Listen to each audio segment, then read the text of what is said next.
Coleman County smelled like diesel and cut hay that morning, the 6th of August, 1977. Ruthie Calloway knelt in a stall somebody had nailed together out of scrap plywood, brushing a calf that didn't come up past her hip. She was 13. The calf was Garnet, and a man was standing at the rail who didn't know yet he was about to say the thing this county would still be quoting 50 years later, not kindly. Hollis Whitfield had his arms folded over a belly that hadn't always been that size, one boot up on the bottom rail, working a toothpick from one side of his mouth to the other like he had all morning to spend on this. 2 stalls down, his boy Dale had a Chevrolet steer already crowding 800 pounds, white as laundry, fed on money Hollis didn't mind spending. "That's a sorry-looking thing to bring to a fair, Ruthie," loud enough that he wanted it heard. "Your daddy let a sick one loose in with the good stock?" She kept brushing. "She's not sick, Mr. Whitfield." "She sure ain't right then. Look at her next to Dale's steer. Somebody ought to tell your daddy he got robbed at that sale barn." He laughed, rocking back on the rail with the weight of it, and a couple men by the concession stand laughed along. Not because it was funny, because Hollis sat on the co-op board, and laughing along with a man like that never cost anybody anything. Ruthie looked at the calf instead of him, at the horns curling white and even, at the deep garnet red catching what light there was that early. She's not a runt. No heat in it. She went back to brushing and didn't look up again because there wasn't a single thing left at that rail worth her looking at. Nobody there knew what they were looking at. Ruthie herself only half knew it. She'd gotten Garnet in April, off Odessa Fen, a widow out past the county road, too old to keep cattle and too proud to say so plain. 1 cow left and a pasture so small the neighbor kids snuck over just to pet her like a dog. Rust eating the gate latch down to a color like dried blood. A trough cracked clean down one side, holding water anyway, stubborn about it. When that cow calved in the rain, Odessa stood over the shivering, wet-eared thing and said the only honest sentence she had left in her about it. "Take her. She's not worth what she'll cost you to raise, but she's not worth nothing either, and I am too old now to tell you which one of those is true." Ruthie's daddy wasn't much softer, driving home with the calf shaking under a feed sack in the truck bed. "Girl, that's a $50 animal, and I'm being generous." "She won't make weight." Ruthie told him she didn't want to sell her, she wanted to show her. He laughed, tired, not mean, and let it go, the particular way a man lets go of an argument with his own daughter he already knows he isn't going to win. 2 weeks on, Odessa was back at that fence when the county extension agent came through his rounds. Merle Dockery carried a clipboard he barely used, and a habit of standing longer in one place than his job required. He looked at the empty pasture, then at the small tracks pressed toward the Calloway place, and something in the set of his shoulders eased, the way a man's does when he's found what he came looking for without having to ask for it. "Heard you finally let that last one go." "To the Calloway girl, 13. Doesn't know what she's got." "None of us did for a while." Merle crouched, ran a thumb along a hoofprint gone stiff in the drying mud. Small, round. He held his hand there a moment, flat against the print like he was checking it against a memory instead of a measurement. "Your granddaddy's stock, wasn't it?" "Was." Her jaw went tight once, and her grip on the rail eased the same instant, like it cost her something and then let her go. "Came in on one of the last boats before that trade dried up. 50s. Long gone now." "Maybe not as gone as everybody thinks." He stood, brushed his trousers, tipped his hat, and didn't say another word about it.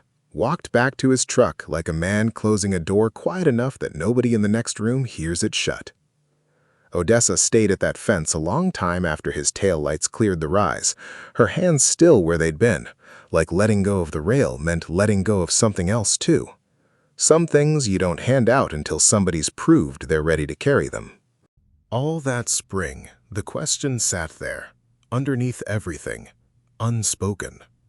Was Garnet what everybody assumed on sight? A runt? A mistake? Or was every last one of them looking at her wrong? Every morning before school, Ruthie went out into a dark, still holding the day's first cold, the kind that sat low against the ground and hadn't decided yet whether it would burn off. She mixed the feed by feel more than sight, the grain rasping dry against the bucket's tin sides, and she'd press her palm flat against Garnet's neck first, always, before she poured it.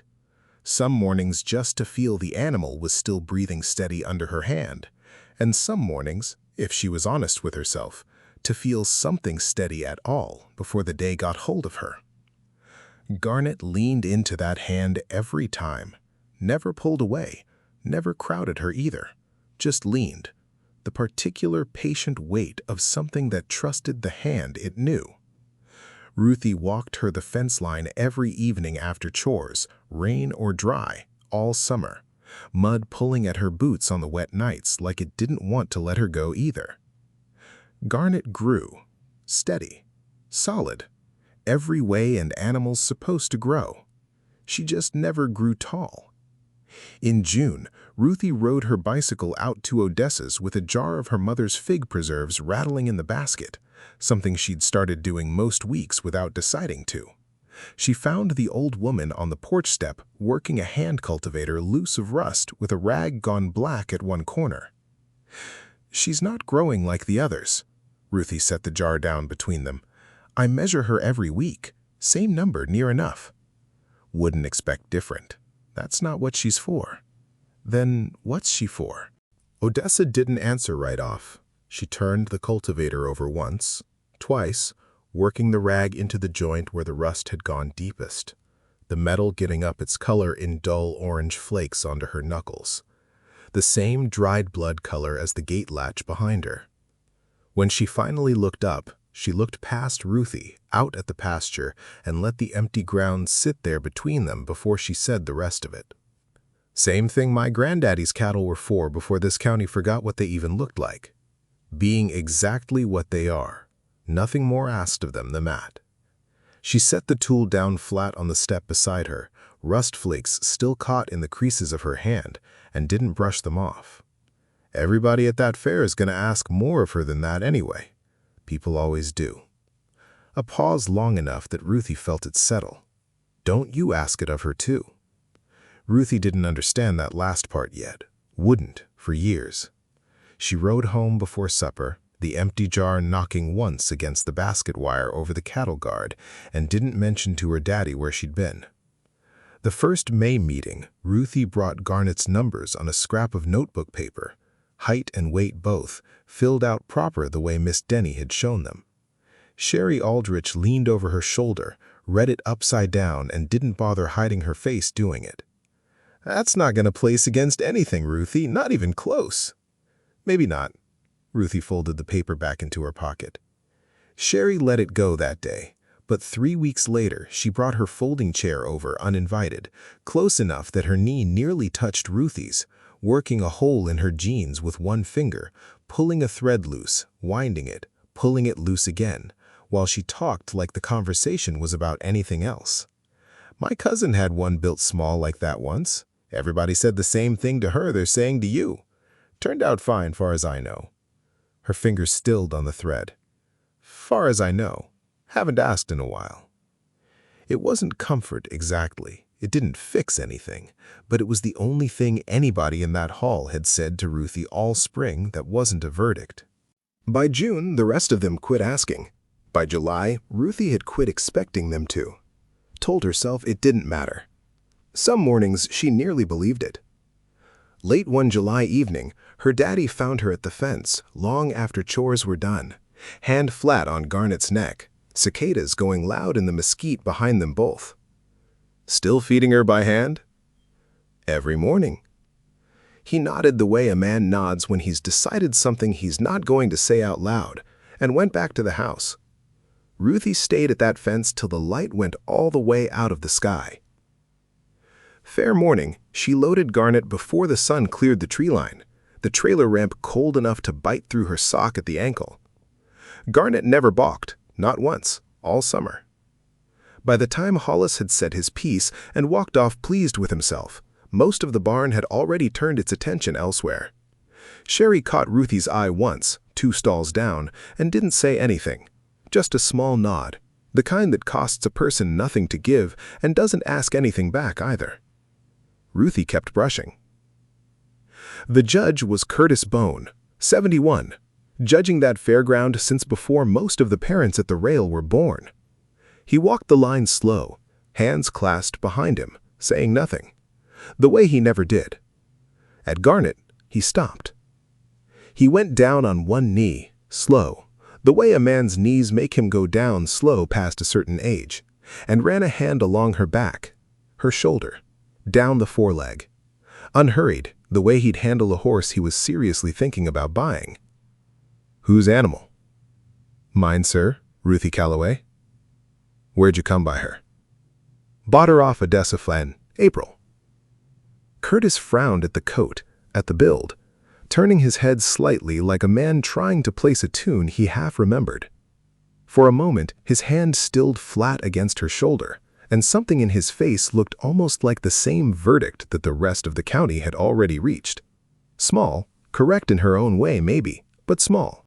Then his eyes went to the horns again. He stood, slow, knees cracking loud enough that heads turned, and drew a folding tape measure from his coat pocket. The brass worn smooth and dark at the clasp from 40 years of thumbs. He set the end of it to the ground at her hoof, drew it up slow along her foreleg to the shoulder, and held it there a moment before he let himself read the mark. When he did, he read it twice. 41 inches, mostly to himself. He looked at the horns, the build, that particular deep color, and something moved behind his eyes. A man passing an old friend on the street he almost didn't place. Near the rail, Merle Dockery said it first. Quiet, not for the crowd. "Dexter, Curtis." Curtis's head came up. He looked at Merle a beat, then back down at the calf, and the last piece of it settled into place behind his eyes like a lock finding its groove. "Dexter," he said, like he was the one who'd landed on it. Odessa Fen, like the name opened a door he hadn't touched in 20 years. Here Granddaddy ran Dexter cattle out past Talpa, brought some in on one of the last boats before that trade dried up in the 50s. Line either got sold off or just died out around here after. Didn't think there was one left breathing in this county. He looked straight at Ruthie. "You know what breed this is, girl?" "No, sir, she's just Garnet." "She's a Dexter. Smallest breed there is, near enough, bred that way on purpose the better part of 200 years. He tapped the tape measure once against his palm, the metal case cool enough that Ruthie could hear it, faint against his skin. 41 inches isn't a runt's height, it's the standard, near to the inch. Ain't a small anything. It's exactly what it was always supposed to be. He turned to the rail, to Hollis, arms still crossed same as all morning, the toothpick gone still between his teeth. "Y'all spent this whole summer looking at this animal and deciding somebody made a mistake." He shook his head, more at himself than anyone. "Wasn't a mistake made here, only folks that made one is the ones doing the looking." Hollis's arms stayed crossed, but his jaw worked once, the toothpick going still, and his eyes dropped to the dirt at his own boots before they found anywhere else to go. He didn't say anything. Nothing left worth saying. Near the back, Merle Dockery stood with his clipboard still under his arm, watching that same silence sit on Hollis, thinking about a hoofprint in spring mud and a widow who'd already known for months. Dale's Cherolet stood 2 stalls down, enormous, patient, and when the scorecards came in under the hour, exactly what it had always been.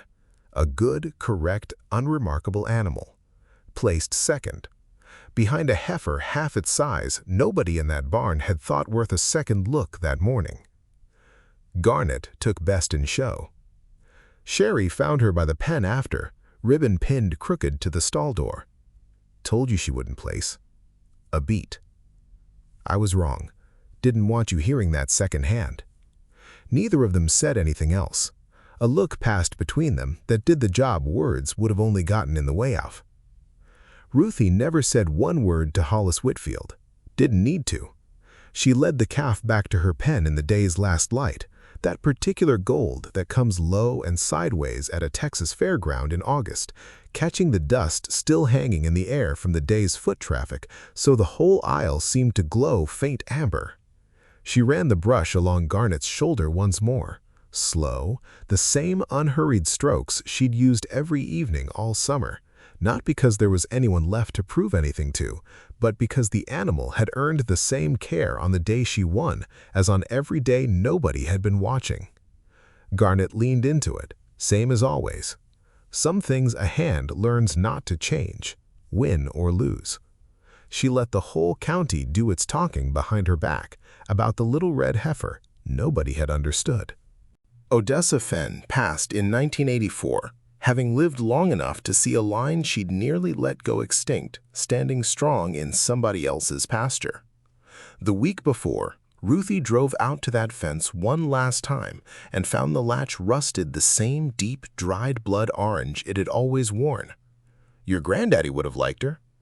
Odessa took her time answering, eyes on the empty pasture the way they'd been the day Merle Dockery came through. He'd have liked somebody finally looking right at her. A pause. That's all any of us ever needed, if you want the truth of it. Didn't need saving, just needed looking at proper.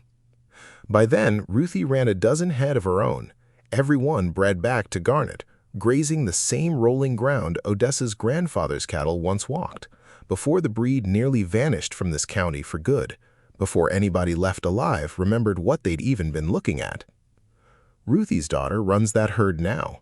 When folks at the fair ask why the Calloway cattle look nothing like anybody else's, she tells them exactly what her mother told her once, on a hot morning in August of 1977, in front of a man who never once found it in him to say he was sorry. Wasn't a mistake made, only folks that made one were the ones doing the looking. There's a story like this one behind more fence lines than the ones driving past ever guess at. FarmLore keeps finding them, one county at a time. And there's room here for you, too, if you want to keep finding them alongside us. Somewhere past the next bend of road, another one of these is still waiting on somebody to look at it right. And the light still catches that same deep red every summer on a different animal, in a different field, on land that still carries her name.